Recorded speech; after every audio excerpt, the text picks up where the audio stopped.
তোমাদের নাম কি আর তোমরা এখানে কি করো? আমার নাম রাজা। আমি প্রিন্স। আমার নাম কুদ্দুস। আমার নাম আকাশ। আর আমার নাম হলো তামুক জব্বার। তোমাদের দেখতে তো গাঁজা খোরের মতো লাগে, তোমরা কি গাঁজা খাও নাকি? না না না, আমাদেরকে ওরকম মনে হলে আমরা ওরকম না। আমাদের যে ভালো ছেলে এই এলাকায় দুটো পাবেন না। তাই তোমরা থাকবো আর তোমরা গাঁজা কিন্তু কেউ খাবো না। ভালো থেকো সবাই, হ্যাঁ?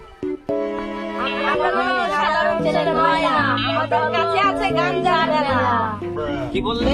কি বললে? হপ, না না স্যার, চিন্তা করবেন স্যার, আমরা ভালো ছেলে। তাই থাকো তাই। দাঁড়া ওদের মতলব কিন্তু ভালো না, ওদেরকে একটু পরীক্ষা করে দেখা যাক। আসো আমার সাথে। স্যার, এটা ভালো ছেলে নাকি ওদের একটু পরীক্ষা করে দিচ্ছি।